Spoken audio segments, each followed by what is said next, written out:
Welcome to episode 6 of Guitar Journeys. And this podcast is about people sharing their stories. And through their stories, you get to see yourself perhaps in somebody else's experience and how they started from the beginning, right on up to present day. And without further ado, I'm going to introduce to you Alex Kelley. Welcome, Alex. Hi. Well, it's good to be here. I appreciate you being here. Thank you for taking the time to do this. I know you're pretty active with teaching and such. Below the video will be all the links to things that Alex has going on that you can follow. And so it's a good opportunity to kind of interact with all the guests that I've had on the show.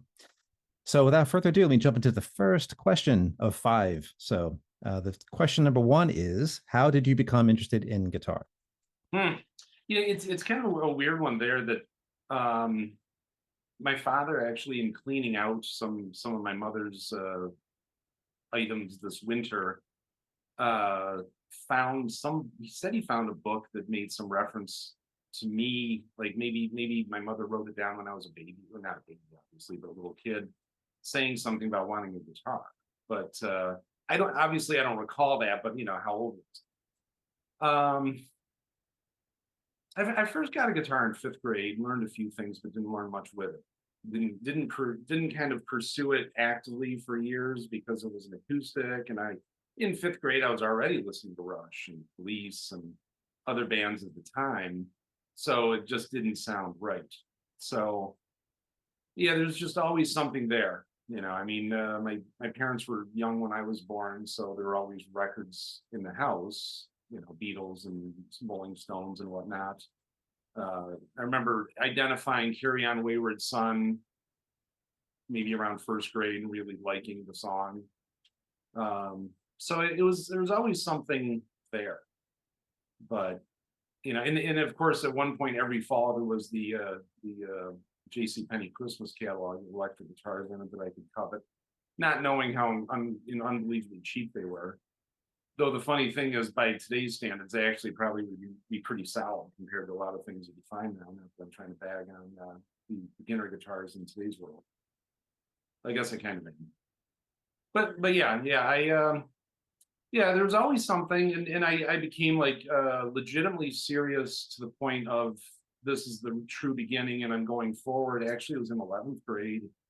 I think I was given a bootleg copy of the Grace Under Pressure concert, and that was just something where I really liked the black strap, and obviously I'd already been listening to Rush for a few years, so that was just more of the visual of, oh, this looks cool too. It doesn't just sound cool, it isn't just cool on this record, but it looks cool on the stage. So I wound up just saving up enough money from washing dishes at a country club and outside town, and bought an electric and bought an Aria Pro 2 Night Warrior that was all black. It had their fake Floyd Rose on it, and so really really smart choice for a first electric guitar is to have something with Floyd, but kind of throwing yourself into the fire on learning how to use those bridges. But yeah, so yeah, at that point that was definitely a true beginning to sort of say my life is going to be focused on guitar for good or for bad. I should say for good and for bad, obviously, because they're both there and undeniable. So Yeah, that's pretty interesting how people of our sort of, I guess, demographic age-wise, we have those things where we the catalog was the big thing too. You mentioned the JCPenney catalog. Yeah. And even Sears back in the day when they had the catalog as like, the size of a phone book, and you go through and you see the harmony guitars in there with the steel reinforced truss rod sort of thing. And you're like, oh wow, you're so enamored by it, and you get it, and the action is like a jump rope, Oh yeah. So it's like impossible to play the thing, and you try to take lessons on it. It's like your teacher's like, you got to get something different than this, dude. It's like, what, you can't do anything with this thing. But it's funny, I'm sorry. No, I was just gonna say I hate being on the other side of that, where a kid comes in with like a recent student did come in with a guitar that was an Amazon purchase, and in action I'm looking at it like, someday I'm gonna need to bring in sandpaper and lower this bridge. Anyway. Yeah. So what's with the workbench in the room here? Oh, it's for your guitar. I'm going to work on it today, Yeah. But it's funny. It's really funny how that happens where, and then you have the other side too, where you have students come in that the guitar is amazing, but they can't play it, in a way. So it's just Yeah. funny the journey that we get to take where we kind of had to earn our instrument, literally. Mm. I think there's a lot of magic to that where it's not just given out. You have to kind of work for it and then find your way through the quality aspects too. Yeah, and I mean, I don't want to start getting too partisan or something, or sectarian when it comes to generations and such. But I Mhm. mean, I'm on a couple of Generation X pages on Facebook where people are posting things constantly, and in some cases, you look at it and think, "Yeah, you're making us all sound like we're just old people complaining." Right. I suppose that's in some ways, from some perspectives, not untrue, but the idea there that you stop and think about, there's a certain there was that certain time when it's sort of you're getting home from school and no one's home, and it's sort of, all right, you want, or you're home from, you're home all summer, and it's kind of, all right, well, I got to fix lunch, so I got to do something for myself. I got to figure it out, and Yeah. learn how to, basically learn how to cook and not burn down the house. And Right. no, that's the it was supposed to happen like 15 minutes ago. The Mhm. chiming of the phones, Yes. like every phone, and I have my girlfriend's phones there and my phone's there, so I get stereo phones. That's cool. Yeah. I was Yeah. actually in Barnes and Noble once when that happened, and like because this is a Barnes and Noble that was two Oh, stories I got and one an going art. too. Yeah, there you Cool. go. But yeah, down the street there's a Barnes and Noble that's got Art Deco Right. designs. It used to be a furniture store, but in the '90s it became a Barnes and Noble that has this big open space.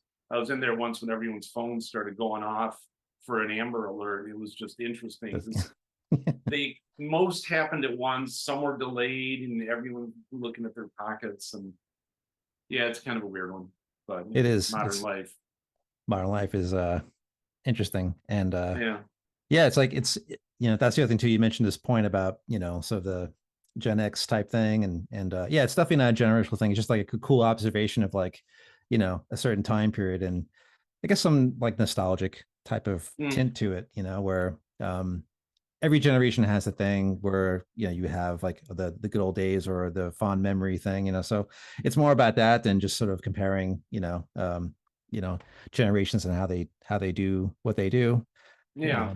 But it's a very natural progression. I mean, we tend to do that anyway because you get to a certain point, you're looking back a little bit, and that's kind of the idea with the journeys aspect to this podcast of like, how things began for each one of Mm, us, and just that that correlation leading up to everything you do now, which of course, it's all connected, and you wouldn't be where you are now without all the previous stuff. Is pretty much without saying, it's pretty obvious, but it's really cool to hear the stories because there is a point of I guess like I mentioned the demographic thing, there is a point of mm, relation there. And then even with future episodes, getting younger players on here to talk about what they do, because it's a whole different scenario. And there's some things too, there's commonalities between like what we do and what kids are doing now. But there's just more tech involved, which is yeah. which is good. It's good in a way. I think we had a certain amount of tech when we were coming up with the tape recorders that would slow down, the music, and you could learn it, but it was down an octave. You had to transpose it up. So we had some tech too with the Rockman things. You just plug that in, you plug your Right. instrument in, you get your headphones on, you can play in the cafeteria or on the bus or whatever the heck wherever you want to play. You have that portability factor and that access to that type of technology, which I think is really so formative in those early years of playing, to have those tools to do what you got to do, and pick up things. So First, I think all these things kind of remind me too of different interviews. Like there was a Guitar Player magazine interview with Paul Gilbert, where he was saying that when he does some of his guest appearances at Musicians Institute or GIT, that he would find all these young players who were just ridiculously good. yeah. And he sort of, the way he said it was that they're kind of on the roof of the house, and many of them didn't know how they got there. And I recently watched an Eric Johnson interview with Rick Beato. Because much like with talk shows, I've usually never watched talk shows unless there was someone I wanted to see, and I saw this thing with Eric Johnson, so I thought, well, I got to hear what Eric Johnson has to say. And he was talking about, they were kind of a little back and forth with Beato, almost kind of putting out the idea that the guitar, is kind of, obviously it's not the popular music instruments. It's more computer and whatnot, and obviously most people, it's it's a little more of a rap speak as opposed to singing. But Eric Johnson made the comment about, from what he's observed, that guitars are still a big seller. It's more like they've become an appliance in the house. And I thought that's an interesting way to think of it, because you look at like even political shows where someone who works for a senator or something, and they have an acoustic in the background. Like everyone's Zoom call has an acoustic guitar in back of it. Obviously ours would, because we're actually, making a living from playing guitar. So I wondered if I should have a guitar here, but I thought I'll go the opposite direction, just not have a guitar. Right. But yeah, I just thought it's kind of interesting, because, like Johnson's comment being that it's really, the guitar is still prevalent. It's just the relationship that the young people have with music, since obviously for them, it is literally more of a soundtrack in the moment, as opposed to, I'm going to pull this record out and sit down and listen to it, or even CD or tape.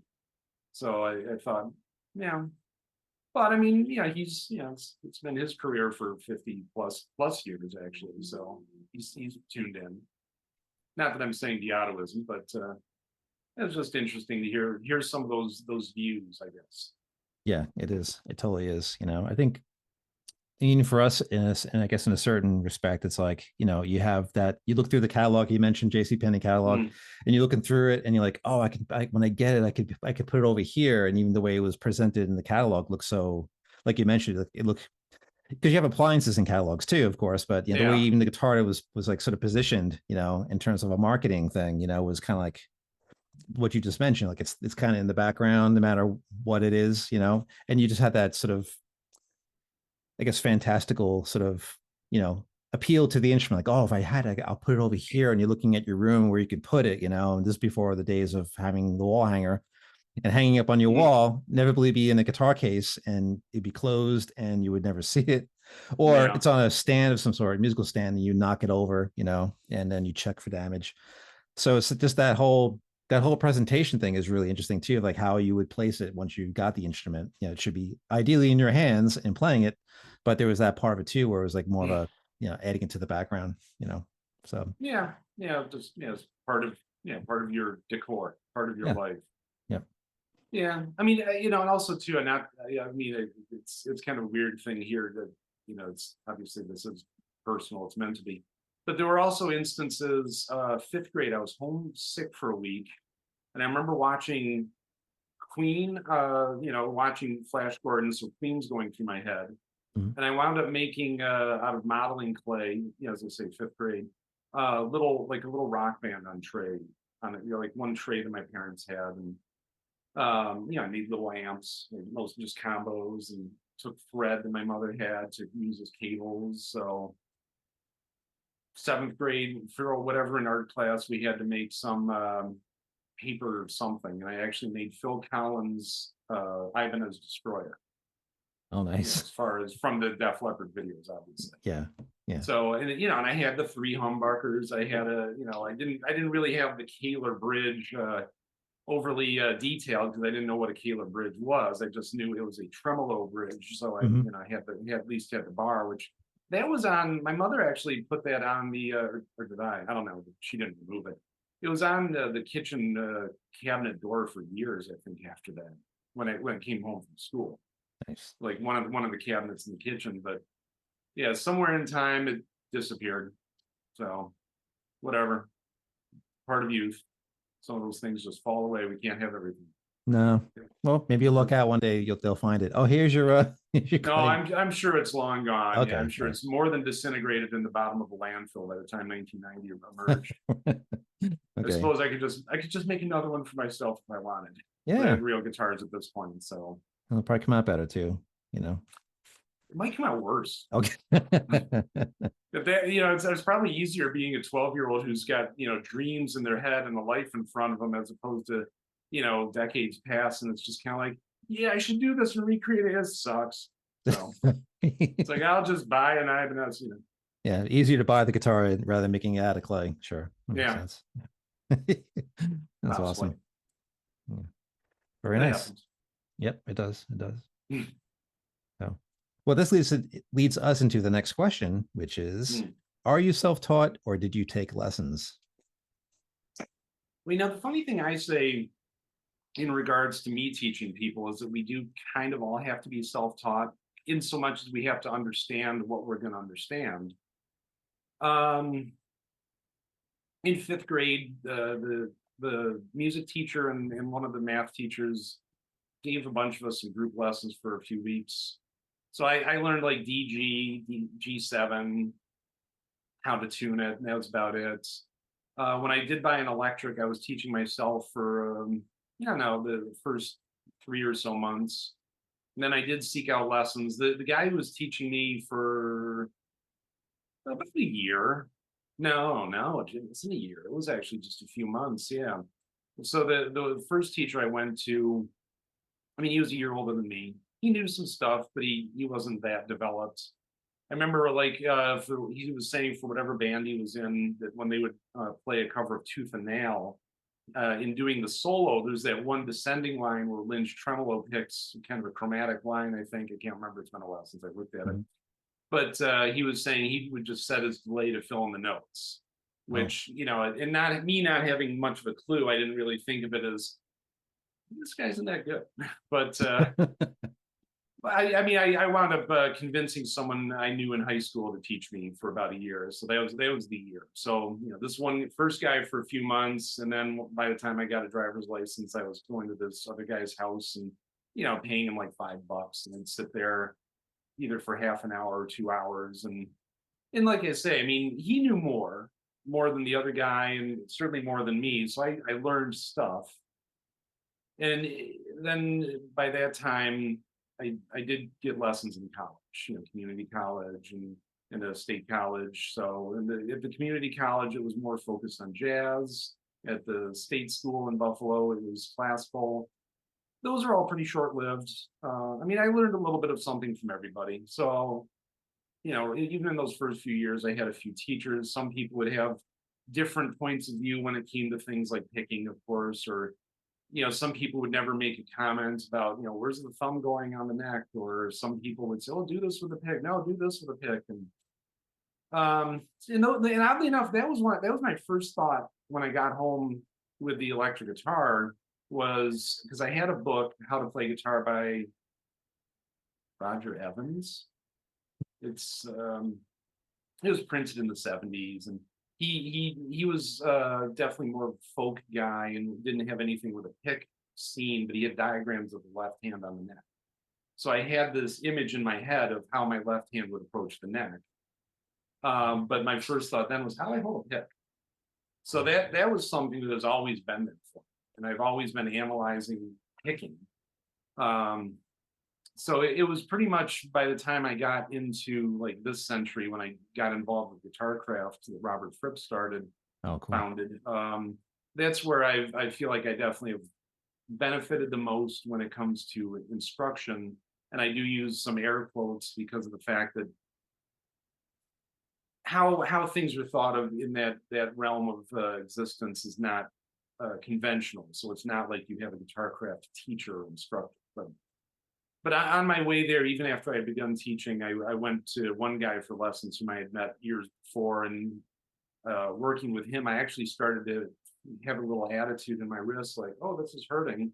Because his mindset was, because I was thinking, well, I'd love to improve my legato, and I'd love to do this. And for him, he was all about speed picking.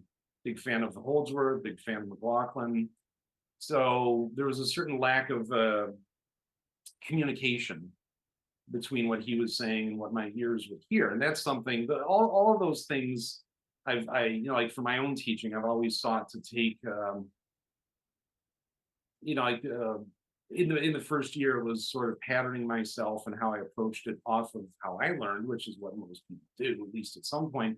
But then after about a year or 14 months, I thought, all right, I've already gone through other stuff that these teachers never taught me. And I would like, of course, to be better than the individuals who taught me.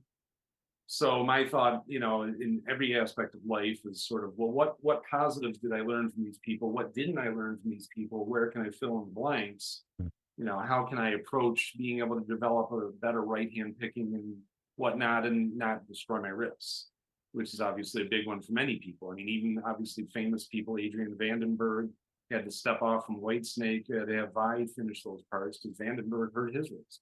Yeah. But he's still out there doing his thing, so he came back. Yeah. So, oh yeah, I was trying to think, what did you ask me? Oh yeah, about it, whether I was self-taught or not. Yeah. So yeah, I mean, as I say, I've worked with a lot of different people.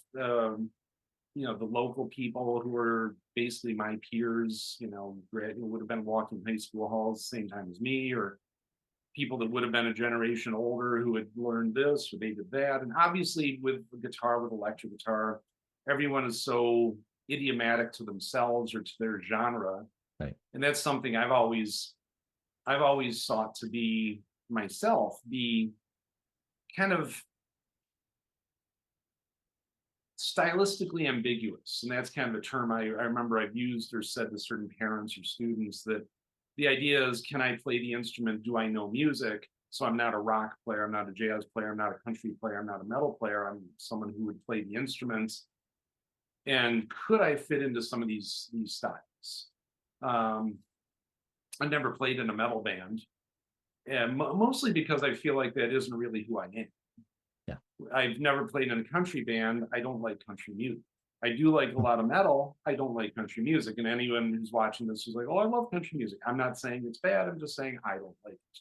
Yeah. There are phenomenal country players. Junior Brown, he's the man. Mhm. Chet Atkins, back in the day, hell yeah. But not something for my ears. But the idea is, can I recognize the traits? Can I understand? Yeah. If I wanted to create a goth album that sounds like 1982, can I do that? If I want to come up with an album that sounds like, well, now I'm already at a loss, but Right. What makes this band sound like them, type of thing. What makes that style sound like them? And that's probably, in some ways, the benefit and the detriment to me also being a big fan of Rush is that, like Neil said, there was nothing that ever didn't suit them. So the early days sounded like this, the 80s sounded like that, the 90s sounded like that, the end of their career sounded like that.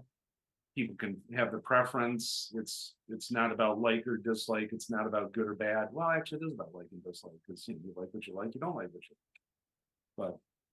But yeah, so for me, this ridiculously long answer of yeah, I've learned from people directly. I've learned a lot from guitar magazines. I've certainly benefited from music theory classes in college and music history classes. I just look at whatever, I mean, anything and everything that can offer advice, reading interviews with people, not just the tablature in the magazines, but reading that interview with Richie Blackmore saying how he always made it a point to use all four fingers because he wanted to be better than his contemporaries, and certainly better than he would have been if he only used three. So just little things like that. I mean, obviously in a lesson, the other person on the other side of the room or the other side of the camera might not care what you have to say or follow suit or hear you even, but the information's there. So I've always been about looking it up. I don't like using the word research because I feel like that word's become a little sketchy in the last few years of the U.S. lifestyle. So because research has taken on a I don't know, varying definition. Yeah. But Yeah, anyway. very ambiguous in a way where say, how is the research being conducted and what are your sources, and are the sources corroborated? Do you have a continuity between all the things? And it's that's interesting thing with even with music and how you taught, it all depends on, like you said, who's on the other side of the room or the camera, and then you're kind of gleaning the information off of that, and you trust that they're giving you the proper roadmap to, okay, this is how you solve this problem. Check out this person, what their style is and what they did, and that sort of thing. So that's another part of this podcast too, is that part of things where despite who you're hearing from in terms of their story, it's good to hear because it may give you a different approach to like the research. Like you mentioned, it's kind of a sort of a strange term to use, but it's such the thing with the information age is the amount of information, and you have to sort of sift through. So I think that's the technology part of things where it's kind of poses a bit a difficulty, because you have to be cognizant of not just taking it in and just going with that. You have to kind of look in different directions to make sure, okay, this person said X, Y, Z. I need to make sure that, okay, where is this coming from? I got to find out where this information came from, and then get all the corroboration that has to occur from that. So I think even for teachers, it's the same thing, where you want to try to find a teacher that kind of resonates with you and what you want to learn. And then, as past episodes of this podcast have sort of displayed, where there is a lot of element of the self-taught anyway, because you're learning something in your lesson and you're bringing it home, and you take that information and you're still basically teaching yourself, but you're getting that little piece that you can kind of put together into a longer trail or a train of information that results in a truth in the playing. Like you're getting what you need to get. And that's really the whole thing too with the research, is like you're trying to gain something about the guitar, something about the music, something about the approach, whether it's like you mentioned, like getting better at picking and finding the players that do the picking thing and gleaning off of them, whether it's Paul Gilbert or Holsworth or Blackmore. And that's the great thing about where we are now, is you can see these players more so than ever and sort of watch them do the thing, and you can learn from that. So it's not exclusively have a book. I think that's one part of things too, where we are in such a visual time that you can do these things, which makes it much better. And another point that came up in past episodes is access. You can see these people do it. And even people now saying, if you want to learn how to do my part, watch me play it, or if you want to learn how to play a certain thing, like Alex's part, Alex Lifeson, how does he do the opening to any tune, and he has a lesson on or something, or he shows you how to do it. That kind of lays like the truth down pretty quickly. And that's kind of speeds the research process too, because now you're getting it from the horse's mouth, so to speak. And that's a great thing. Although the fun thing with that, and I love bringing this up, I can't remember if I mentioned this to you or not on one of the roundtables we've had, but obviously Alex Lifeson can be found on YouTube showing how to play Limelight and Spirit of Radio. Right. Limelight, so he explains it, then he plays it at the end. How he explains it is wrong. Oh, okay. So he teaches you to play in a way that he doesn't play. So obviously it's foolish for me to say it's wrong because it's his song, but the idea there is that from watching Exit Stage Left on tape way back when, my father made it a point when he got a VCR to say he didn't want me to learn songs with the VCR because he didn't want me destroying the VCR by stopping and rewinding. Right, exactly. So I didn't. I made sure not to do that. But at the same time too, when I would watch a concert, beyond like a first watch, like, oh, this is awesome. It's like, all right, what's going on? So right away, I noticed him fretting with his index and the B with his index and pinky, and really more of the major chord, not just the power chord. Right. So that way he's bringing his ring finger into the G sharp, kind of creating more of the G sharp minor 7, then grabbing the A with the index. In the YouTube explanation, I'm trying to think if he was using 3 different fingers. No, I think he might have used 2, but it was the ring. And he was saying to do more of the power chords. So there are certain things that when you see him play it at the end of that lesson, he plays it the way he does. Right. He's on autopilot. He just played it. It's 1980 once again in his head. But yeah, that's something I got from karate back in the 80s was the idea that during kata classes, for instance, it was like, well, they would always be saying, don't rush through doing a kata because you're going to be done, then we're just going to tell you to do it again. So take your time, get the stances, make sure you have your balance. But then also there was the idea of, if you were not an instructor, but maybe they were saying, oh yeah, you can teach these lower belts, this kata, like, oh, you guys with the green belts can teach the white belt part of this kata or work with them. Because they were, talking about the idea that obviously for us to be able to teach it, we need to understand it. Right. Which is something that music theory teacher I had always said too, that if you could teach it and people would understand it, then you probably know it. So, which is a good way to shatter the whole garbage statement about those who can't teach. It's like, well, if I can't play guitar, how can I teach guitar? Right. Yeah. And it's like, if you're coming from the idea that you're not a rock star, it's like Beethoven was a teacher. Bach was a teacher. These guys all taught because they knew they had to, and you make more money as a teacher than as a composer or a performer. Mm-hmm. So, but yeah.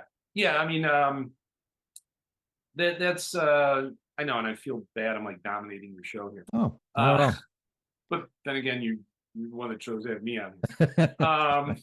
But yeah, as I said, I mentioned Eric Johnson a while ago, and partially because one student was messing with Cliffs of Dover. Of course, that's going to happen at some point.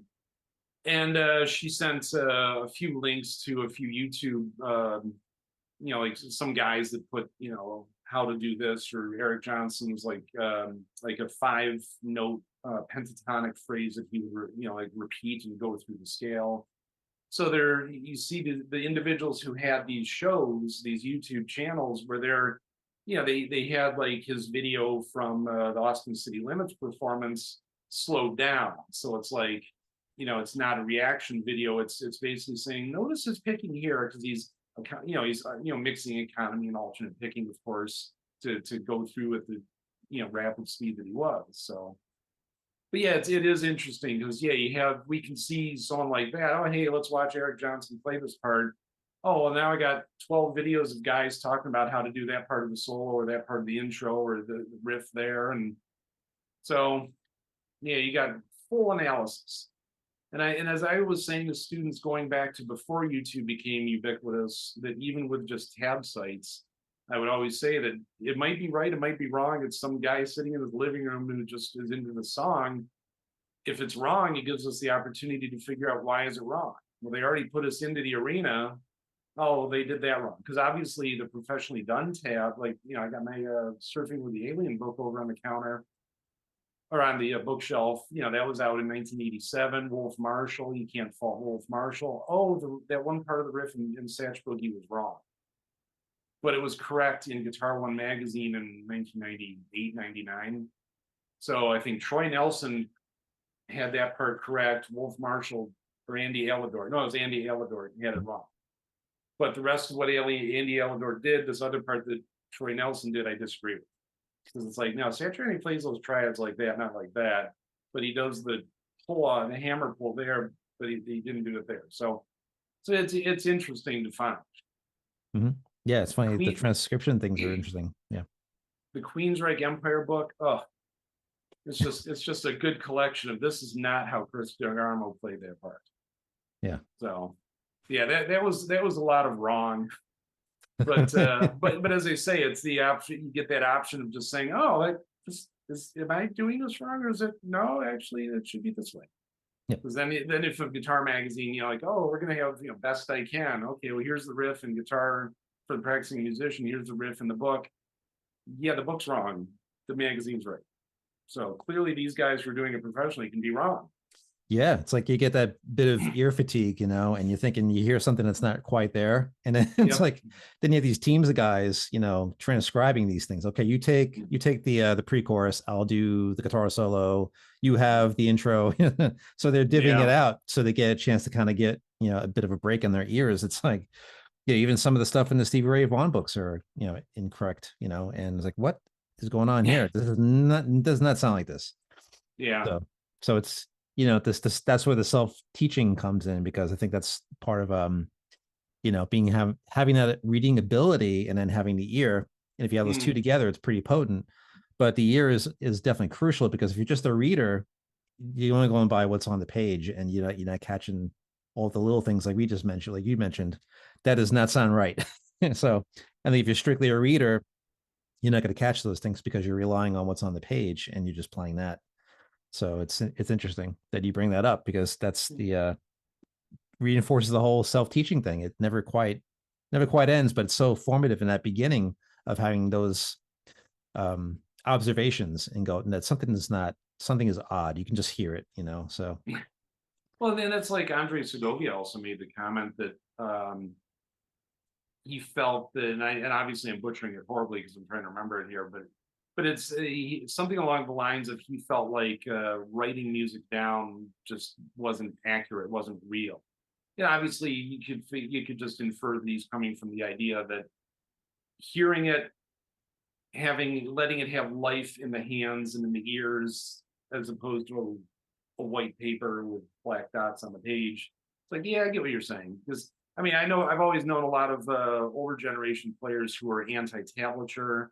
They'd be saying, oh, it's always wrong, or even if they weren't going by that notion, they were going by the idea that you need to internalize. And I think John McLaughlin said that in early lessons he had, or I feel like it was McLaughlin.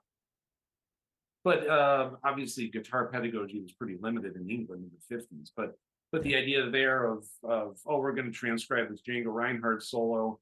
What you're walking out of here in your head and here your hands is what you have to practice for the day. I'm not writing it down today. So it's basically internalize and understand whatever you can in the next half hour.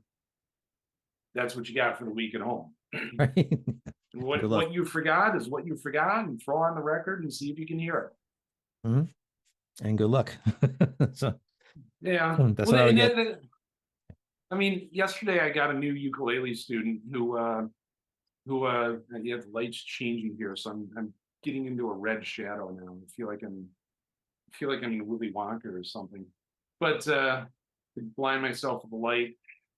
But now, yesterday I got a new ukulele student who's definitely older than me, and at the end of the lesson was asking if there's any homework. And I've had people ask that before, and in one part of my head, it's like, what did we just do for the last half hour? But at the same time, it is kind of like, I know that a lot of people are expecting do this, so a lot of people are, and some people don't. It's a mix, especially when you're dealing with a lot of teenagers or kids. It's just sort of, hey, let's play this. All right, we did this. All right, okay, you're done. Yeah, you didn't even listen to me for half the time anyway. But yeah, obviously a lot of adult students, well, what would you like me to do specifically? It's kind of like, well, one, think of what we did for the last half hour. You can certainly do that. Two, okay, let me make sure I have stuff on hand ready to give. Because I mean, for me, I look to be, I have structure, I have intention, I have an aim and what I would see for people. But I'm not rigid, so it's not like we're doing this week and that's it. Because I've actually tried that route in the past, it didn't work. So I mean, much like the movie Something About Mary, it was all about how did she make these guys feel about themselves. Right. So in this situation, how do we feel about ourselves when we're learning something, when we're playing this new part? How do we feel about ourselves in the lesson? We want, hopefully people would learn. I want people to learn legitimately, but a lot of it is, how are we feeling about our experience in this situation, whether it's learning an instrument or doing whatever. So that really plays in. So that's where I would say I definitely have never wanted to be overly rigid about what I would go over in a lesson. Yeah. But it's getting to know the people, like, oh, can this person handle it and just be cool and walk out and they're like, oh yeah, I got this, cool. Or is this person going to need a little extra, like here you go, written down for it. Yeah, I think it's like you said, that byproduct of what you were trying to pick up when you were starting, it kind of funnels right into the approach to teaching, Yeah. Well, I mean, most teachers. I mean, it's funny because there's a music store that has, of course, instruction that's about 7 miles left of me, and I remember looking at their website once where they were saying, well, holding it up like they're unique and that they'll do what the student wants, and I thought that's like every teacher. I'm thinking most teachers are coming from that standpoint. I mean, Guitar Center says they have, and I'm pointing in the direction of Guitar Center. Guitar Center says they have their curriculum. And I thought, because they'd always be looking for teachers and to teach the Guitar Center curriculum. And I almost wanted to talk to them just to say, what is your curriculum? I'm kind of curious as to what Guitar Center thinks is the curriculum, and does it allow people to actually be personal? I don't know. Haven't been to Guitar Center in years. Yeah. No reason to go. It's an interesting thought of like, what's going down there, and they're kind of, I guess, me blueprinting an approach that like this one size fits all, perhaps, I don't know, but I think it's from us, like coming up and finding teachers, like, a lot of it was, what do you want to play? What are you into? And then things move from there, Oh yeah, like that guy, the first guy that I sought out in the one little music store that was like 10 miles from home. I'd walk in, he'd say, hey, did you bring in a tape? So and there was that time when we were working on Tooth and Nail, right? I just took like a whatever tape I had that was blank, and I recorded the song like 4 times in a row on it. Just for the sake of being able to let it run, because I thought, well, I'll be prepared, and here's a tape, and you just let it run. You don't have to keep rewinding And I mentioned that to him. He's like, "Oh, you must really like the song." It's like, well, there actually are a lot of other songs I prefer, but we're working on this, so I'm just bringing in the tape as you ask. So yeah, that was just I think the first riff I learned was Crazy Train, and then Mhm. the Trooper. And I was trying to play the Trooper sitting on the back steps with a Walkman on. I didn't have a Rockman. I had a Walkman. Actually, I didn't even have a Walkman. It was a Sanyo. Oh, But nice. and of course my turntable ran fast. So songs that were a half step down, I actually could play at standard Oh, good. tuning. That saves a little time. But I was sitting there like, oh, I can't keep up with the Trooper. But my record was running fast, and then the tape I think was running fast. So Okay. so it's just like, yeah, those fun little things in the pre-digital age that we had to deal with too, as far as learning. So Yeah. using records and tapes, Watching the little which tape all counter. Yeah. yeah, which also would wear out. Obviously, Hmm. the number of people who were dropping the needle and wearing out a song or that part of the album. Yep. So yeah, I mostly was. I think yeah, I was mostly because I would tape records for the car. So I was most or for the Walkman to listen to on the bike. So prior to that, so I was usually probably coming from the tape, so I wasn't destroying the records because the tape, it's like dollar Memorex. It's like this can be destroyed and just throw it in the trash. So Yeah. That's kind of like how it is now too. If you have like a CD library and you rip your stuff onto the computer, then you throw it on your USB flash drive. It's like, the record back then was like the master, it's like yeah, this cannot be ruined under any circumstances. So you buy those 10, 12 packs of, Maxell tapes, and yeah, mhm. that was a lot of fun. Yeah. Yeah, I forgot that you'd have the big brick of Maxell's put Yeah. together. You get I the mean, I two still extra have. tapes. Oh, that's right. Yeah, the Yeah. free Yeah. tapes. I Hmm. have like two high bias Maxell tapes that are unwrapped. Or I'm sorry, they are wrapped.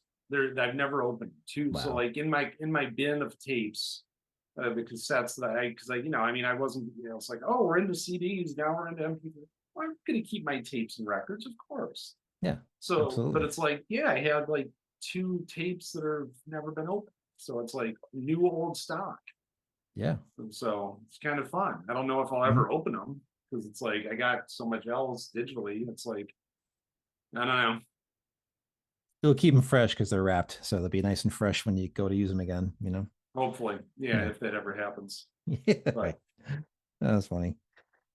Well, that's the great lead into the next question. And that is, what is your favorite guitar styles and or genre? hmm, stylistically, I've always been attracted to arpeggiated lines. So that's where 80s Rush, that's where the Police definitely were there for me. Um, there was something I read years ago, which I think might have been on Facebook. So it's the sort of thing that if it was true, everyone else has read it about the idea that something we might hear at 14 or the music we're listening to at 14 sets our preference. Whereas I was actually listening to a lot of stuff at 9 and 10 years old. And I think a lot of people probably were back then too. It just depended on the person because I mean, a lot of kids in class, we were all pretty aware of what was on Solid Gold or, Right. the kid, like in third grade, one kid brought in the Bee Gees Saturday Night Fever soundtrack for Show and Tell. So yeah, I mean, and I always feel like I was on a trajectory that I didn't know about because as I say, in like around first grade, I liked Carry On Wayward Son. I liked the riffing of it. And there was a certain complexity that I just didn't know I liked, but I did. And then in like third grade, I had Blondie Parallel Lines, which had Robert Fripp on one song, Fade Away and Radiate, Mhm. which was kind of a creepier song. But I think most people who would watch would say Fripp and creepy. They might put it together because obviously some of King Crimson's music was a lot of tritones, basically. Yes. Not that I'm calling Robert creepy, he really isn't. And I actually mentioned one other person I know from Guitarcraft who's a phenomenal guitarist, absolutely ridiculously good, wrote some really cool songs. I made a reference about one song being creepy, and it's like, call me creepy. It's like, okay, I probably shouldn't use creepy, especially in today's world. That takes on a different vibe. But Right. anyway, but yeah, I feel like there's as they say, a trajectory. I mean, YYZ, looking at that in the record jacket, it was just weird because it was like, why are there no lyrics? And then, oh, okay, there's no lyrics in the song. but the scale, the harmonic minor, really B Phrygian dominant for the solo. I liked riffs. I liked a certain degree of complexity. I liked these scales that sounded like they were outside of, Eurocentric culture. I liked arpeggiated lines. So all of these things led me, as I say, to bands that might have been classified as more progressive rock. But at the same time, too, the early 70s progressive rock, although there are a lot of songs I like, of course, Roundabout or Close to, Heart of the Sunrise or, Musical Box from Genesis, et cetera, et cetera. I really liked it when they got into the 80s. Mhm. And that might be, that age, that influence affecting me, because as a guitar player, I've always liked synthesizers and keyboards. And I do appreciate those clean tones, however they're treated. Like obviously the Police formula was basically, compressor and chorus and or flange and heavy reverb and delay. And that was pretty much solid for the 80s anyway. The clean parts on Operation Mindcrime were basically that too, or Summerland, it's basically got that kind of vibe. So I mean, it's kind of a circle of bands and sounds and traits in that case. I mean, I'm apprehensive at times about using the word progressive rock. I don't have an issue with that term, but as I say, I know some people who do, because the idea is, who wants to be pigeonholed or categorized. But sometimes the idea is, well, you know who your fans are, and your fans, you might want to let those people who might like you know that you're there.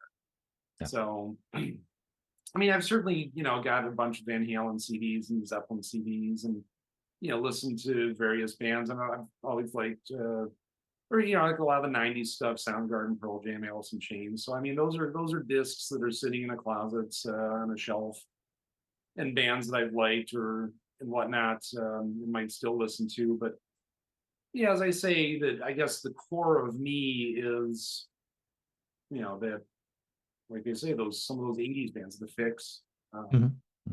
So, and and like I said earlier, I've never played in a metal band. I've never played in a country band.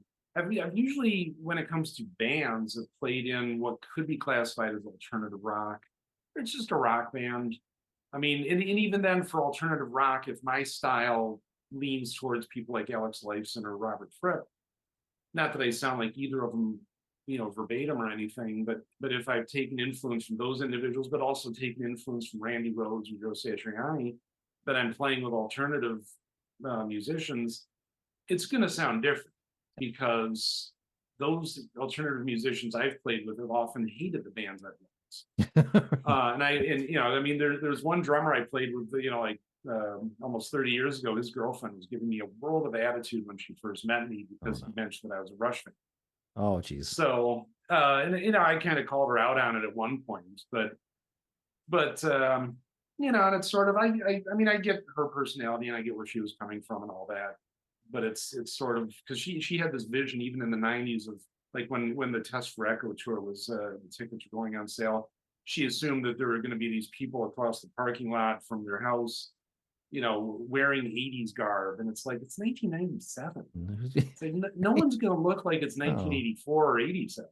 No. It's like, it's just going to be a bunch of dudes in t-shirts dragging their girlfriends to the show. It's exactly.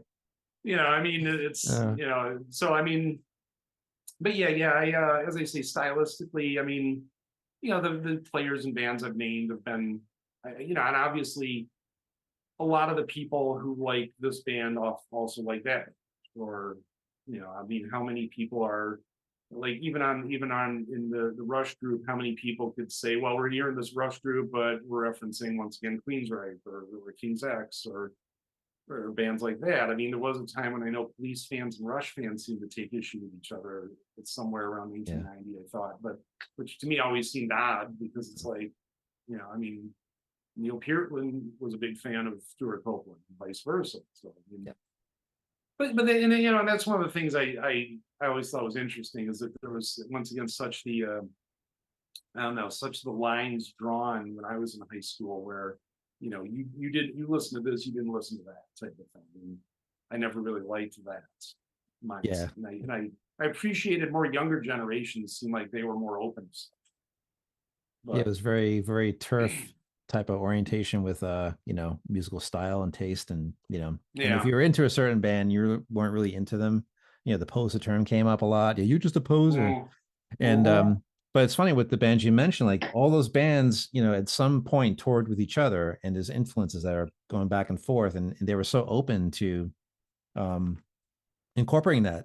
Because if you're in a yeah. progressive band, you're going to progress from style to style, and you're going to be looking for something that, well, we could probably do that. We can, you're taking little bits of pieces and adding it to, your recipe and cooking something up nice, that Mm, it's almost in a way you almost like trick people. They don't really pick up the influence, right away. Maybe eventually over time with repeated listenings, you might pick that up. But I think that idea of openness, even back then with those bands, they were so open to hearing each other, going and seeing them play. Of course, Rush did a lot of that. They would go and see these bands if they were able to go and check them out in concert. They often did. So there's a lot of camaraderie, and I think that's I think even now that happens to a good extent. Where people are seeking out, like Pliny, checking out what you know um, other bands are doing. They have a nice tight knit core of relationships and musical interaction. So it's where they would appear on stage and they would jam at the end of the night, things like that. And it's cool to see that, because it's that's the great thing about how you kind of move through playing guitar, and how you discover people, and you strike relationships with people, and you go and you play with mm. them. I think it's a great part that's still happening. You don't, I guess, Oh I yeah. wouldn't say you wouldn't hear about it, but I think that's something that there is an openness, like you mentioned, with a lot of the younger players, which is fantastic, because that keeps things moving along pretty nicely, and you don't have that sort of, I don't want to say elitism, because I don't like the word elitism, but Yeah. it's something that's nice to see that's still going on. There is a rapport that people are trying to build with each other, and there's, again, community. Having community building on the musical front is fantastic, where you don't have that, like, oh, if you got that style and I don't even want to know about you, so that's a nice thing. That's a cool thing. That's still, I think a big part of people developing as players, and seeing that happen is awesome. Well, I mean, that's something I was consciously saying to guys in a band I was in the '90s, that I was kind of lamenting that we didn't seem to have that here. Hmm. Where that like in London in the '60s, you had like Paul McCartney hanging out with Hendrix and Clapton or Dave Gilmour, and but I mean that does happen here in this city, this area that I'm in. There are certain bands that are kind of the popular kid bands, and they do hang and do shows. I mean, I'm saying it in a way where obviously someone could assume that I'm not part of that group. I mean, I know everyone and people know me or know who I am, but obviously they also know that, oh, he likes weirder music, or he likes so music that isn't as pop friendly or something. It's like, well, I do like pop stuff, I can, but I think I've been pigeonholed. So, Yeah, but it's I can as I say, I mean, I get along with these individuals. I have no ill will towards them, but it's like, yeah, I'm not someone who goes out to a lot of the concerts and jams or something. So I'm just someone who's known, but is over there, and his musical tastes are over there. yeah. So Sometimes that's a good thing to have. You have any kind of reputation, and hopefully good is good. So that's people know where to find you for certain things. So it could totally play in your favor, of like, okay, this guy's into this stuff, and that's great. yeah, that's some of that has played into my favor, but it comes along rarely Yeah. because I'm in an area that's very mainstream, is the way I'll say it too. Okay. So it's not I would say anything eclectic. There are some eclectic things that do exist here, but they're once again kind of more underground. So, but I mean, in that respect, not just because of Facebook, but because of like I say, being involved with guitar craft. I know a lot of people around the world, and so I kind of have a network that is outside of my area, which in some ways is really cool, but in some ways it makes my daily life kind of like, oh, hey, I'd love to do this, or oh, the group in Seattle's doing that, or a lot of these guys in Mendoza, Argentina, have this project going, and I'm sitting in Western New York. So, but yay to Zoom and all that stuff, because in some way, shape, or form, you can reach out and touch someone. Absolutely. Yeah, that's really the thing I want to do with this podcast too, is give that platform to people where you have, you have the outlet is, is great. And that's what I love about where we are now technology wise, is the ability to do that, to reach a lot of people. And that's really, that was my hope for people who come on here, excuse me, is to have that opportunity to kind of, sort of people see you and discuss what you've discussed and these different questions I have for people, is that relation again, that community building. I really, that's the thing I really want to push, with this, and to have people share their story. And again, like I said in the beginning, that's really the intent, one of the intents of this podcast. So, and I hope people do reach out and communicate with you and, have a rapport. So I think that's a really, because there are people out there that have these stylistic ambitions with the guitar, and to find those people sometimes is, it's like needle in a haystack, because you have to really look out and you have to find it. That's the thing too. It's like there's so much stuff to get into with guitar. It's like you have to go and find the things that you like, which is, it's a cool sort of bit of homework, to bring up the word homework. But it's out there. You just have to seek it out, because I think when we came up, it was readily available in the sense where this is what's happening, this is what's current, and you would just be served that up. There wasn't anything where you had to exert any effort in a sense. Unless you listen to like different programs where they would have like a showcase on a metal show or something like that, or some kind of radio program. Here's the newest alternative bands, like college radio was a big source of that, where you discover these different sounds, like, and then your friends would hear it and go, hey, have you heard of King's X? Have you heard of Shiner? Have you heard of this? Like, no, what are you talking about? And a lot of that was, part and parcel to alternative radio stations, where you would get exposed to different sounds. So there was a bit of that creeping up in the 90s, where you would start to discover these things, but with this podcast and podcasting in general, is just that other avenue of discovery, to find players that you may want to do a project with, or just follow along because you're a fan, or that you dig the playing, or you dig what they say. So that's really the thing I'm really trying to push with this. And it's the fact that you brought that up, where it's like, oh, I'm over here, I'm just a guy, but there are people looking for that, potentially. That's the nice thing. So, well, yeah, with 8 billion people on the planet, there's someone out there. There are people looking for people, basically. And it's sort of, well, that person might be in in Melbourne, Australia. Well, this allows you to talk to people in Melbourne. Yeah.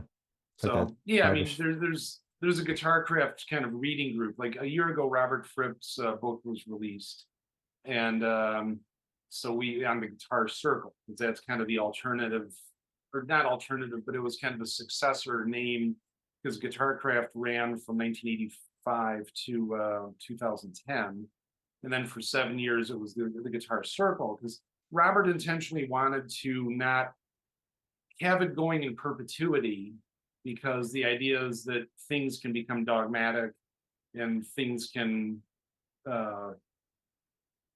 kind of lean into traditions that are now separated by individuals, because if the founder's dead, and then the first generation people have died, and now you have people who got involved with it in 2007. So, I mean, the idea there was to say, well, craft was 85 to 10, 25 years. And then the circle, 7 years. And since then, it's like, well, those words are both still acceptable and interchangeable, but yeah, so he has the book, this big tome called, the Guitar Circle. And so there is a group that meets right now once a month, but once we get past Christmas, it'll be every week for like a period of weeks, discussing different parts of the book. And there are at least a couple of people in Australia, New Zealand, certainly people around this country, individuals in Europe. So yeah, I'm very appreciative of the technology that we have that allows us to even sit here with a book, a physical book, and talk about that book while one person's in Germany and another person's in Australia and this person's in Mexico City. And so it's I enjoy it. Out of curiosity for you, if I was asking questions, so in podcast, are you posting the audio of this on any podcast sites, or are you leaning into the video? It's more video now, but when I reach the 10th episode, that's probably where I'm gonna go into the audio realm. Because I know people, I think I mentioned this on the last episode, where it's good to have the audio too. I think a lot of Mm, people, I shouldn't say a lot of people, but you have those two entities. You have the video and you have the audio. So people like the audio for like long drives, especially if it's a long right. podcast, and it goes for over an hour. It's nice to have Yeah. that in playing in the background while you're driving, so you don't have to watch something while you're driving, Yeah. which is not really safe, of course. And but I do want to go the audio route. I think for now it's good to see the visuals because then you could put a face to the discussion. So I still want to have both going when it reaches Mm, the 10th episode, but that's when I'll go to the audio option because there's just more to listen to, yeah. rather than just doing, a certain amount. So yes, long story long, I will be doing the audio part of this, and I appreciate the question. It's really any way to reach people, and put something of positive, you know, that shouldn't say spin, but just the idea of the approach, where that again, that relation point comes in. So I think the audio part would be great to have, because people can have that additional experience of hearing what's being shared here. Well, that's the thing I think of, that whenever people say podcast, I never really think of the visual of it. Yeah. But obviously, I know like some of the political things that I do watch, there are individuals that are, they have their visuals and they always talk about the podcasts, which I assume they're posting the audio somewhere. Right. So Yeah. yeah, it just made me wonder because a few years ago, probably at least 15 years ago, a cousin of mine was doing a podcast around the show Hannibal because she just loved that. And I mean, it was short lived because I don't think she's done it since, but I mean, she was posting that, but only had the audio. So, Yeah. so my brain always had podcast is audio, it's radio, it's our own, Yeah. it's our radio show. But yeah, then obviously, okay, video and audio. Nice. Yeah, it could be like in the old days when I was doing this on a separate channel, which is not around anymore, it was a vlog. Mm, Used to call them yeah. vlogs, talk about something and it would be just on a video format. It wasn't like, it wasn't blogging. So that was sort of the route I was going with that. So it's good to have, I think there are people who are more visual, just like guitar playing. Some people are more Mm, visual, some people are better at the audio, and where they have to be shown something rather than listening and then figuring it out by ear. It's just a quicker process. So it's that learning process thing is interesting because you can go both directions. You can be somebody who's more audio driven and you pick things up better that way. Or you could have, I used to have students in my room where they would just look down at their guitar and I would play and they weren't looking at me at all. So I thought that was kind of like, what, is he ignoring me? Or was she ignoring me? So no, they were just listening, which is kind of yeah. a cool thing. And they would find their way, with that. And I go, well, if you just watch my hands, and they would just go, they just continue to stay looking down at their instrument. So I thought that was an interesting thing to witness that. And I never knew really what that was, So that kind of your question brought that up for me, where it's like people's approach to their learning process is so interesting. And again, with podcasts, it's like people are more, they just want to have it in the background. They don't time to watch anything. So, but I want to offer eventually both. Again, long story long. So, Yeah.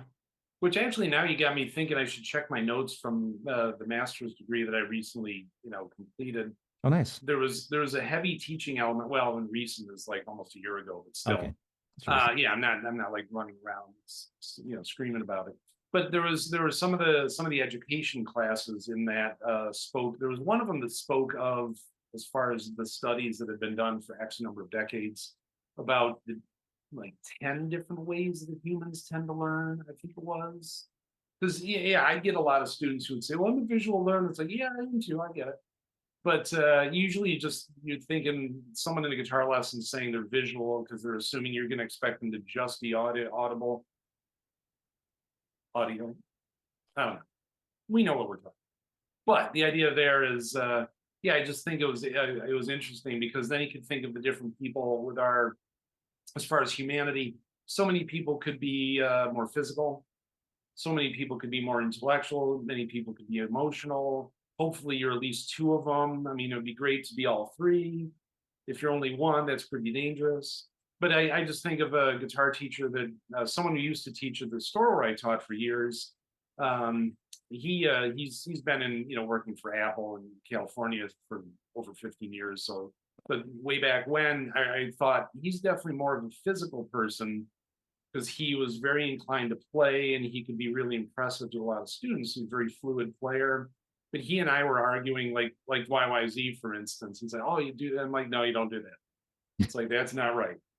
and I'm thinking I'm someone because, and I feel like it would be sounding snotty of me to say that I am more intellectual. I'm not as physical a person. Obviously, I'm not someone who looks ripped and cut, and I don't know, not as emotional. Obviously, my brain is what leads me, and sometimes relying on that is really idiotic of me.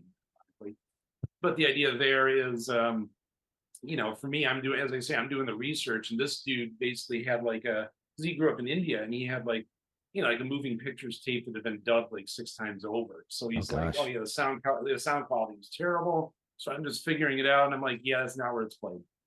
That's not how that part's played. Yeah. I'm yay me that I was watching the videos or looking at tab from the one publication, guitar from practicing musician published YYZ in 1986 or something in an issue, and so yeah, I was always researching. Whereas this guy, he was listening and just going for it. Good for him. I need more of that in my life actually. But it's like, yeah, we need to balance out that learning process to be a little wider. It's kind of like, yeah, you need to listen. Could be good to look at what's happening. Could be good to see what that player said.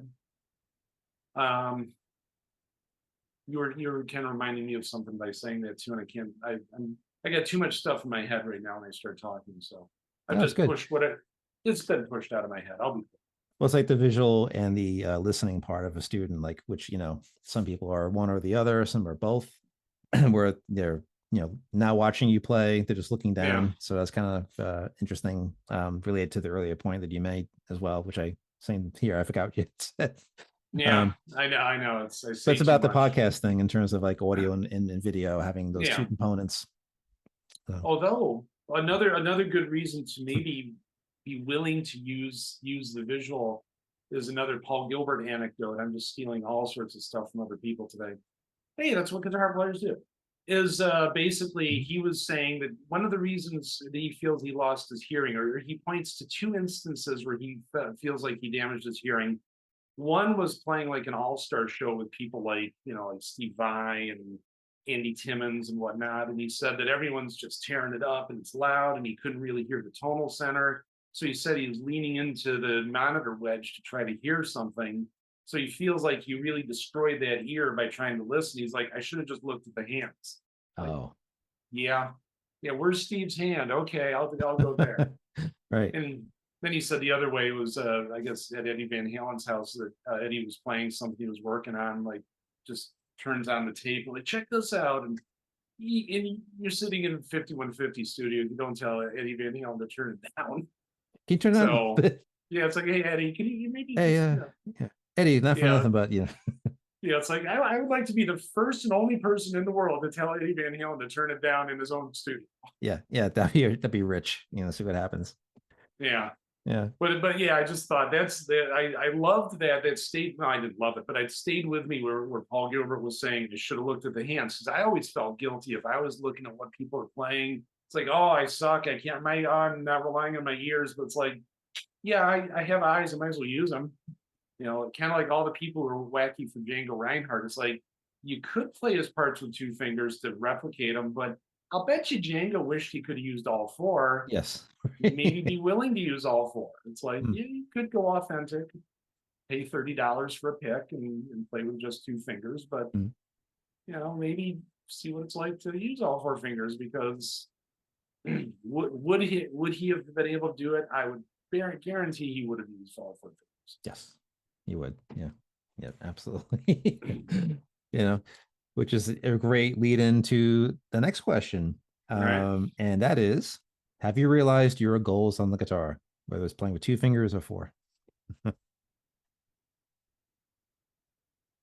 Listening to traffic. I would say no. That's kind of a weird one for me because of the fact that I feel like, obviously my quick answer is to say no, but it's almost like I had no goals, but in some ways I did. Like I never said I wanted to be a rock star, because I know that's not my personality. It's not who I am. But there was a point in my head, I don't think I verbalized it, but it was at least conscious in my head that I said I wanted to make a living from guitar or be a professional guitarist. and I have been making a living from guitar exclusively since 1990.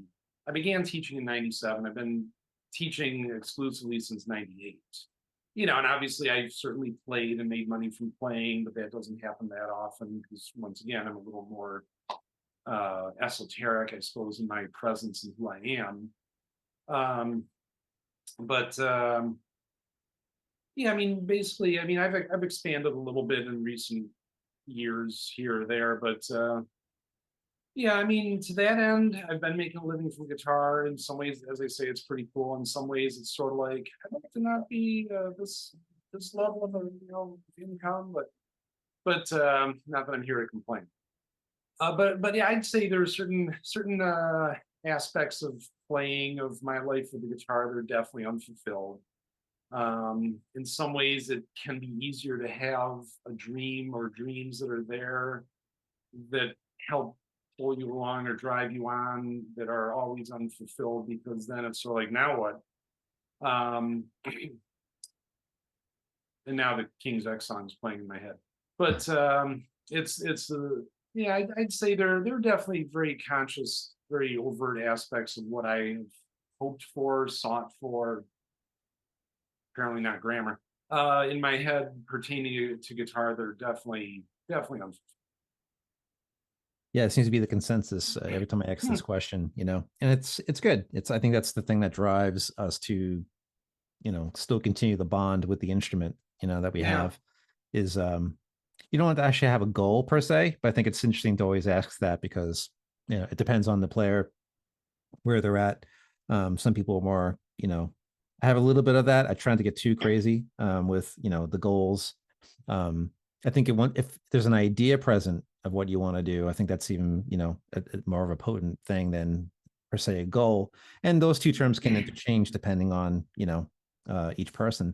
But I always like to ask it because I think it's the thing that's great about the instrument is, that you have, there's so much you can do on it and you're never limited to anything. I mean, there are certain ruts that we get into over time as a player, but then you have that realization like, oh, maybe I'll just retune a string or something just basic, or I'll take a small capo and throw it on the first two, the B string and the E string side by side right up there and then play that. What does that sound like? So it's a whole world of different things that, can transpire, and so many great players that are out there to pick up from. Like, how the hell is he doing that? And that magical element is still there. It's like when we grew up and saw a certain player, you'd be like, oh, how's he doing that? Or how is she doing that? The more you would see, female players coming into the mix and playing, like there are certain people that would pop up like, oh, who's this? And then they would do something like, son of a, I need to learn how to do that. So that part never quite goes away. So I think it's just a great question to ask because I think that's people who are goal centric, and, we do have levels depending on, who's speaking, that you just don't have that, so definitive answer, I should say. That's a cool thing that keeps everything kind of moving. Well, and, yeah. It's interesting that you bring that up because so a couple of weeks ago, one guy I know died. Someone I met through Guitar Craft who was a couple of weeks younger than my mother. And I've been actually doing some Zoom meetings. I was doing some with him about goal setting because when he retired at the beginning of the pandemic, he had worked for about 25 years as his own business as a consultant. And his job was, as he would say, to make people more valuable, for themselves, to wherever, for whatever, increase our own value. Basically, it wasn't said in a negative way or an arrogant or a greedy way. But he was someone who was offering up kind of his services, just in that case, certainly to the group, sort of the extended group, the family of Guitar Craft, that working with the idea of goal setting. And it could be career, it could be familial, it could be, and he was mentioning some of his examples that, like, on the day that was his last day alive, he part of his goal, he was regularly performing at a cancer center. Oh wow. Just him by himself. I can't remember. I'm trying to remember because I think I saw a set list. And I think I can't remember if he was using any looping, but it was, him with an acoustic guitar. He did sing. I don't sing. And so he had his goals. He was working on a book of lullabies, basically. So he had a lot of things in line. He said he was looking at goals. He went by calendar quarters, and he was even looking to 2030 when he would turn 80 years old. Wow. But it is interesting because he was telling me to contact one person I know in Argentina who had also been working with him. And that guy actually contacted me like the day or two before we got the news that this person died. And I haven't heard anything since. And because we were saying, oh, we could get together later this week. Well, later that week was a week when we're all online saying like, so which I do plan on reaching out to him again, saying, all right, well, neither of us are reporting back to Tom, unfortunately, but we can still discuss the goal setting. Yeah. And for me, I was part of it was looking at the career goals as far as what I'm doing. Like I say, I've been doing this for 6 years. But things change, positions change, situations change. I would like to expand what I'm doing. I have very open, latent goals that I have, that are little goals, but yeah, I mean, and I just, as I say, I just thought it's interesting because specific goal setting, and he's, said buy, a pack of yellow pads and write down yellow legal pads. First time I bought a yellow legal pad was in July. Wow. So it's kind of like, in as long as I've been alive, I've never owned a legal pad until July. Yeah, I highly recommend them. I have one right here. So, so yeah, they're the best. Yeah. I've usually used regular notebooks, but he's kind of like, well, you definitely won't, be able to lose them. I thought, well, yeah, a bit bigger, sitting on the shelf, and they're, the yellow page. So yeah, they stand out. Yeah. Yeah. So yeah, I just it is interesting that you bring that up. I just thought because, like I say, goal setting was, and he would have been doing a Saturday meeting with a bunch of us around the world, Europe, Australia. He would have been doing that meeting, I think next Saturday or 2 Saturdays from now, had he survived into this month. Yeah. So the goal setting, and I mean, not that I'm going to try to usurp what he said and bring it into your thing and extend this into like, some epic podcast, but it's just like, wow, is it serendipity? Is it synchronicity? Or is it just, well, it's your question. It just happens to be a valid question for all of us as far as goals go. Yeah, it definitely provides some structure, and it's good to have those. But yeah, it's I always tell students too, like, if you have goals, it's great, but keep them reasonable. Just like don't be too lofty, because it's good to have ambition, but you have to kind of corral that a little bit. So the goal setting is based around that, where it's good to have the ambition because then you have that drive. If I was to quote a Rush song, wish I had the instinct, wish I had that drive. But it's really, it is an important aspect, and I always like to include that question in there because it kind of brings these things up, which is fantastic. So I think the fact that you shared that with the gentleman that had recently passed, which is, my condolences. I don't know how well you knew the guy, but that's the fact that he was discussing that is kind of interesting too, like you said. So yeah, well, I mean, as he said, it's about 97% of people who don't, really engage in active setting and moving forward in their goals. And I thought, I believe that. I know for myself, it's more, I've usually kept myself too casual, says the person in a button-up shirt.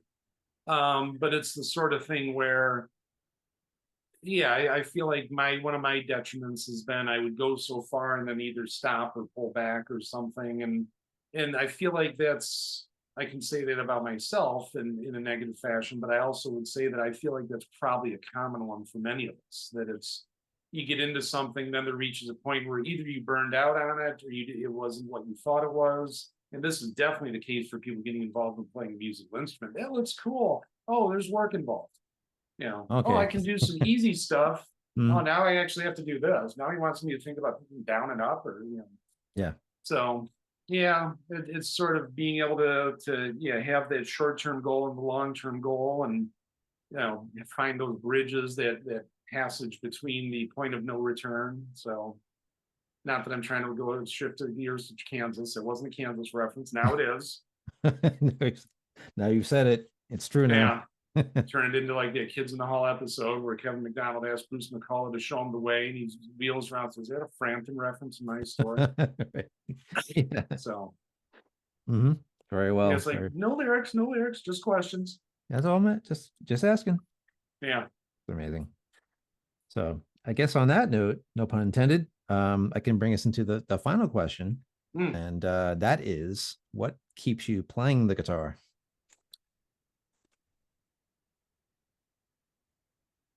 That is the je ne sais quoi of existence. And that's something where I was kind of conscious of the unspoken need way back when. And like there was one instance where I kind of devil's advocate posed that question to Robert Fripp, and I'm not trying to name drop here, but it's the simple fact. You know, the idea of he's the first person to say how bad the music industry is, how life-sucking, energy draining, and horrendous being a professional at that level is. I mean, Zappa would say it, all these players. I mean, great for the people like, oh, that's awesome. But I mean, I said that, asked that of him once, you know, sort of saying, well, why do it? And he said, because you have to, which I knew that answer before he said it. But it was more like, I want to hear what he had to say. And there were definitely times in my life, I can remember in 1994, thinking, why the hell like keep doing this? Or why, you know, maybe I should just stop. There was some other time, maybe, I don't know, like some time in the beginning of this century, in the first decade, I didn't really mark the date where I would think like, should I bother with this? It's a weird one because, like, yeah, as I say, I've had conscious flashes of maybe I shouldn't do it. I've had many flashes, especially in the early days, of I really suck. I shouldn't be doing this. When will someone materialize and destroy me and say, well, you're garbage, you shouldn't play this? But at that point now it's like, hey, here's an idea. Talk to me in 1980 something. You know, this has literally been my life with the instruments, you know, for good or for bad. You know, and at that point it's like, what's my measure to say I'm good or bad? I mean, how many famous millionaires know nothing about what they do with the instrument? They just came up with something that sounded cool and the world responded. I mean, Kurt Cobain's a perfect example. He changed rock. You didn't know what he was doing. And he was an angry person. He was actually pretty he was an angry guy, of course, obviously. But he was also fairly calculated too. A lot of his answers were rehearsed for interviews and whatnot. So, and I'm not bagging on Kurt Cobain. I mean, I appreciate him for what he did, and there are a lot of Nirvana songs I like, there are a lot of Nirvana songs I don't like. But yeah, you look at it and just think, well, what is my presence here with the instruments? And you know, as I say, I've looked into other realms of expanding my making a living. I was involved with photography growing up. I've been, you know, involved with that in the last year a little more so, but it seems like life is pointing me a little away from that again, really much more back latently to the guitar. Not that I ever left it, but I think there's an aspect of life that I'm watching where it's sort of, yeah, some kind of photography, blah, blah, blah. All right, that seems like life is just saying, well, you could sit there and do that with a camera. You could also take this pick and keep playing guitar because it's what you do. So, yeah, I feel like and obviously your first question and last question really do speak to each other and bookend this thing, obviously, but it's like, what got me into it is unknown. It's just that draw, like, oh, I have saxophones. I don't play saxophones. I'm not a wind person. Right. I appreciate drums. Part of me would think if I actually had the ability to have a drum set, I would have messed around with it and not really learned it because I'm a guitar player. Bass, sure. Ukulele, why not? Mandolin, I can break that out. But as a focal point, as I was saying earlier, being a genre indifferent, stylistically ambiguous guitarist, it's, for good or for bad, for whatever reason that I'm on the planet, it's an integral part of my life. And even specifically to the guitars I own, the weird attachment I've had to the physical, to the materialistic of it. If all of my guitars disappeared and someone said, well, here's a guitar you can use, it's not like, oh, but it's not my Paul Reed Smith. I love my Paul Reed Smith, but at this point I could use a different guitar. Oh, hey, your two Ovations that are American made, that are, been the weapon of the guitar craft world. I shouldn't say weapon because it can be taken out of context, but lightsaber Jedi's, not that I'm being that arrogant, I'm being that arrogant. But it's the sort of thing that at this point in time, if everything in this place was taken away from me, even someone's like, well, here's some clothes, here are two guitars, an acoustic and electric, you're getting what you get, I could do it. If you asked me that 25 years ago or something, to be like, I gotta have my PRS. It's got to be that Paul Reed Smith and that Marshall. But it's like now at this point in time, it's like I would do with what I would do with what I have, and go from there in whatever way is meant for me. But for whatever reason, this is my life. And to that end, I don't, as I say, there's part of me that laments it, that makes me feel like, why couldn't I have been someone who would have been like, oh, I got to get an MBA and I'll be a financial advisor or something like that. There's some part of me that says, I wish I could be that person, because life would be more physically comfortable, possibly. Have the hot car, have a nice house. I don't have a hot car or a nice house. But I don't feel like that's not who I am. It's not how I can, and so it's like we get to, or like the song says, we each pay a fabulous price for a vision of paradise. And there's a guitar craft aphorism that, we get to choose our form of suffering. So my personality, how I grew up, who I am, placed me in the world of guitar. And it didn't place me in the world of guitar as an avocation, to say, all right, become a lawyer and just screw around with the guitar on the weekends. The obsessiveness part of my personality said, you need to make a living from the guitar. You might not make a lot of money, and my life might be really difficult at times, but it's real. And it's some part of it makes me feel like I really, would be, not getting caught in ticking traps, so to speak. And yeah, like with that episode of Roundtable, it's like, how's Rush affected your life? Rush created my life. It's like I could talk at length. We've already been here for an hour and a half. I could talk at length about the writings of Neil Peart and how that kind of set the wheel in motion. And mostly I'm using a lot of machines, but still. I was going to say. Yeah, no, the machines are on. They're definitely on. Yeah. One of them needs repair. That's why I'm on this computer. Right. So, but yeah, it's like I say, I mean, we could turn this into a like the Clockwork Angels audiobook is 8.5 hours. Yes. We could probably probably go for that. Mm-hmm. Well, don't feel bad, because the episode 5 was 2 hours in length, so don't feel bad. And I like the longer episodes because you don't feel like you have like a time crunch. And for those who don't know, me and Alex are part of the Rushfans community admin team over on Instagram and here on YouTube. So if you want to check out some of the episodes that we were on, you can do that. I'll put a link below. So in case you haven't noticed, we brought Rush up a few times. That's why I want to mention it at this stage of the video. So, but I know, and I was actually thinking, should I wear a Rush shirt? Should I wear my Taylor guitar shirt? that's why actually I had that on last time. I had my Taylor shirt on last time, so I can't wear it again. I mean, I can, but I don't want to. I know it's kind of weird to think, like with the roundtables too, the idea that I'm gonna do wardrobe on t-shirts. Yeah, but might as well. And that, I just think of a kid I taught years ago who wore the same Master of Puppets t-shirt every Tuesday. Like, he had his lessons on Tuesday.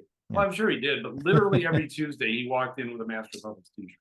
And not that I care. I mean, it's fine, but yeah, I thought, I'll just wear the same shirt every week. And You know, if it had I been outside today, which I hadn't gone outside today, I probably would have been wearing a YYZ shirt. Right. I know. I don't even have one. I don't think I have a YYZ shirt. I don't. Okay, I go You shopping can later. mine can be found on 2 different episodes of the Rush Roundtable. I can't remember what episodes they were, but one is where I was wearing a blue, Mhm. and one is where I was wearing one that's black. So Nice. people can always, anyone watching this can always leaf through Rush Roundtables of the last like 3 months or so and look to see where they were. Yeah. Because I think I got them both in June. So Nice. recent episodes for counterparts. Yeah, I'll have to include those in the bottom here in the video description. I put it down there, but yeah, it's with the being interacted with the guitar and still playing it is just one of the amazing things about just being involved with music and just the instrument itself. And that's how me and Alex met, was the bond of the Rush continuum, and Ryan, of course, was the person that helped me with getting involved with the Rush community. So I have all kinds of shout outs to him, and which I think is good. It's nice to have that appreciation of community and how people meet and how they interact, is really pretty cool, so but yeah, same for me too. Like you mentioned, Rush kind of made you who you are in a loose sense or a strong sense, because that's how I feel the exact same way. If it wasn't for those guys, I wouldn't be doing any of the stuff that I'm doing with music. So they were, no pun intended, instrumental in me playing the instrument. I mean, that was something that came up early on for me. Once I heard Moving Pictures, that was it. And again, we could talk for hours about them, but I think that's something that when you see certain players, and you just get involved with guitar from that. I think even for myself was like seeing somebody play guitar, like, how's he playing that chord there and over here, and it sounds the same. At what? It was like magic, So just seeing people play for me was my entry point, and then from then on, it was that. It's like I had to keep playing this because I don't know what they're doing, but I need to know how to do that. And so, but yeah, I relate to very much what you said in terms of making a living at it, and also like I have to do this. Like I belong here. There's an organic thing that has to be me with the guitar. It's that those two things have to be together, and it's hard to describe like why that is, but just feels organic. It feels natural. It feels like this is what I have to do. Like you mentioned, I was put on the planet for a certain thing. Excuse me, and that's the thing. It's like you can't separate those things out. Yeah, I mean, and certainly not to drag this or push this into any political sense, but some of the sentiment that's been put up there in recent years about people making a living at what they do, and as far as you stop and think, well, not everyone can be a financial advisor, not everyone's going to be a doctor, not everyone's going to be a lawyer, not everyone's going to be something that is going to allow them to buy a $450,000 house. People are going to be who they are, and obviously anyone working in education is not something that often pays well. It's not something that often gets a lot of praise at times, which I think is interesting. That there was something I read a couple of years ago about the idea that if you're at a cocktail party and telling someone you're a teacher, most people are walking away from you, but those same people will corner someone else and talk about the prestigious school they went to. It's sort of, well, I was at Penn State for this, or I was at Princeton for that, and sort of, well, I teach. And obviously that might be a little bit of an extreme example, but I mean, because I for years when I would say to people that I teach guitar, it's sort of, oh, it's cool. Yeah, and it's like, well, it is. Yeah, it is fun. Yeah, I enjoy it greatly.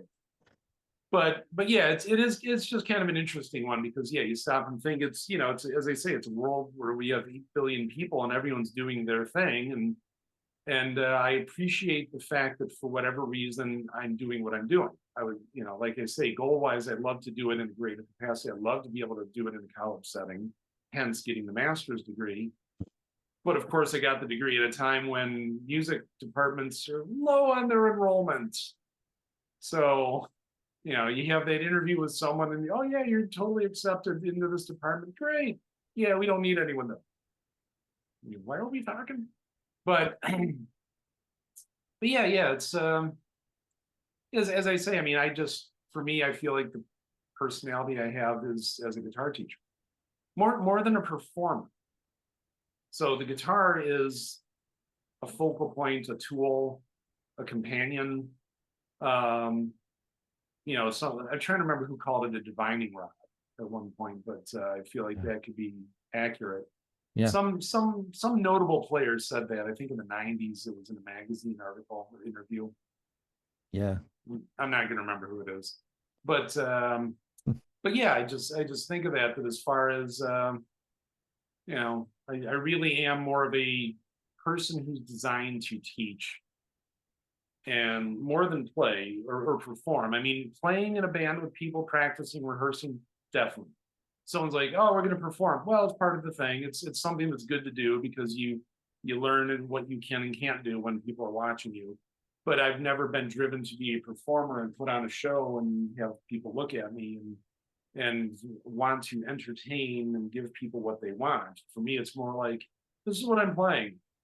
You don't have to like it.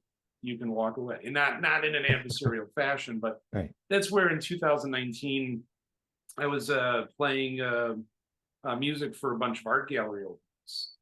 And I did that, like, so 2019, it ended in January of 20, and then I did one last year in November. I loved that because basically the individuals hiring me to do that were essentially saying, it's like, you just can play what you want. We just need music for an art gallery open. So it was me in 19, I was sitting there with my Taylor plugged into pedals, and last year I went electric for a different place, but it was basically me sitting down playing whatever I wanted, mostly improvisation. So, and at that point, it requires having a sense of judicious, apropos thoughts of what do I play for an art gallery opening. Obviously, instrumental music makes sense. Obviously, I'm not going to be riffing on Black Sabbath, so it's kind of, it's more, well, like I was saying before we began recording, the laptop sitting on a Bill Frisell book. So, think Frisell, think in those terms. So, and that's where like you say, I don't want to be flip and adversarial and say you're going to take what I play and like it, but it's more like, my mindset was, if you're a real musician or a real player, you're writing stuff, you're improvising. Little did I know that if you're a real working musician, especially in an area like mine, you're playing covers. So, which is more the case. And a lot of cover bands, a lot of tribute bands are phenomenal. A lot of tribute bands can play the stuff better than the original band, and they might even love it more because they didn't have the baggage of fighting with the other members of the band. So, right. Yeah. But yeah, I feel like I've hijacked the question and the statement a little too far here. No, it all relates. I mean, it's all related because that's the thing, where are these aspects playing an art gallery opening, that keeps you playing, because now you have to approach a situation in a different format, to what you would normally do. And then the fact that you mentioned the idea of teaching rather than performing all keeps it going, so yeah, it relates. Well, I mean, 20 years ago, I played a show with one band where we were opening for Tony Levin's band at a local club bar. And the singer walks past me at one point before we began another song, because she had angel wings sitting off stage, which I didn't know. Oh. So she walks past me again with angel wings on for one song. And that was definitely an instance where I just thought, Jen is a performer. Obviously, she can sing, she can play piano, but she's definitely a performer. I am not. I'm basically someone who's hovering over pedals or switches and looking to put out sounds and not put on a physical show. Right. So, but hence that goes back to the thing that I was saying as far as, the different personalities. I'm not as physical or emotional as probably intellectual. So, and she's in LA. And she's definitely done more stuff. I think she sang the national anthem of the Dodgers game and whatnot. So, oh wow, yeah. So that's someone who's definitely more inclined to get out there and do it, whereas I'm more inclined to sit in here in the laboratory, so to speak. I'm inclined to explore. I've been using these picks for so long. What if I try these picks? That kind of thing. Yeah. So as opposed to, I got to get in front of people. So. kind of living within your head, which isn't always good, obviously. It can get a little dangerous, Mhm. get a little limiting, but that's where performance helps. Yes. Yeah. Well, having that awareness of what you just mentioned is good too. Having the things that are organic and things that aren't, that don't feel as comfortable perhaps, or feel as organic, or the need to do it. I think just gives you that directive of staying with the guitar for the very things you mentioned. So it's a lot of knowing yourself that much, that okay, Mm. these are things that I should and can do, and I will do. So that's good. Yeah, yeah, and that's obviously that's one big issue many people have in life, and certainly people have musically, is knowing who they are, what they need, what they want. If we have an awareness of self, it can be useful. Because and looking at our limitations, like Bill Bruford once said, how he never liked his snare hit with his left hand. So he developed a certain rim shot that would slice through the band, but also annoy anyone listening to headphones in the studio. So, Yes. if drawn out of the weakness he perceived in his left hand, he created a signature snare sound. Mhm. So it's a thing. Yeah. I Even think I've his said that before. Yes. Even his setup is different than your Mm, traditional trap kit. So that's yeah, interesting to aid in that performance bit, of getting that snare hit. You know, Pretty wild stuff, you know. Yeah, yeah. pretty cool. Yeah, I guess on that note, is there anything that you want to mention in terms of where people can follow you, or where they can go for? Well, it's the sort of thing where, like many people, I do have an Instagram page, which is Alex Kelley, the camera eye, and my last name is spelled Ey, Kelley. And of course, the camera eye, meaning the song from the Rush song. I mostly have used that as kind of like a photo portfolio, so I don't really use it as social media. I mean, it's accessible by anyone, but it's not like, oh, what did he do today? And I've been shirking my responsibility on threads. I rarely type stuff because I was never a Twitter person, so I'm not doing enough on threads either. I mean, I do have my Facebook guitar page, Oh, good. which is, do I know it? It is like Alex Kelley guitar or something, Okay. something basic like that. I mean, it's if someone were searching on me with Alex Kelley and guitar, they would probably find that there are a lot of Alex Kellys in the world. Most of them are girls, or young women who are probably pushing 30 now. Because I remember searching on my name for something years ago, and it was a lot of girls in high school with my name. I just thought, what's up with this? Yeah. I think a lot of parents just liked Alexandra at some point when the century began, or when the 90s kicked in. But I mean, I have like a WordPress page that is kind of a center point that links to Instagram, links to Facebook. It has a blog that I link all of the episodes from the roundtable that I'm on. I link on. Not that I'm trying to say, oh, I'm not on this, who cares? But it's more like, well, this pertains to me, so I'll put it on my page. Mhm. And at that point, people have the ability to branch off and look at other videos. Look up songs like, oh, hey, what about that song? I wasn't on Second Nature. You can look up Second Nature. But yeah, I have various presence. I mean, obviously I got a YouTube page, but it just mostly has right now performances from like 20-year-old guitar performances from the League of Crafty Guitars performances around Atlanta. So yeah, I mean, I feel like I'm not active enough. I feel like I don't have enough that's going on, other than just the wise ass comments on the personal Facebook page. Right. So, but yeah, I mean, I can be found online. Okay. I Well, mean, no obviously fear. I I'll can put these down link. below. So yeah. Yeah, I'll have to send you links, because clearly I'm doing a horrible job Oh, of promoting myself. well, I think it's just you're doing the things that you're doing. So it's if you have enough of that going on, the social media, is Well, there. But yeah, I should be doing more as far as promoting myself, though, because it's sort of like, yeah, that's why my student count is actually kind of low right now, because I need okay. to promote myself more. So. Well, this is the one of the vehicles to do just that, and that's what I want to do. Again, with having this podcast is to give. I hate to say the word exposure, but definitely Mm. that's kind of what it is. It's the Yeah. old famous, we hear the sentence like, "Oh, hey, this is a great gig for exposure." It's like, well, Yeah. I got things to take care of fiscally, so the exposure is fine, but I could use little, so having this is something I want to give everybody that comes on is that vehicle to promote. So Yeah. Well, I mean, it was Tommy Tedesco who made that comment too. It was in the Wrecking Crew documentary that he listed exposure as one reason to consciously take a performance, a gig, an opportunity. So, I mean, obviously, he made literally millions as one of the most recorded guitarists ever, or the most recorded guitarist. But he was also still willing to say that he might do something for the sake of people seeing and hearing, because it's legit.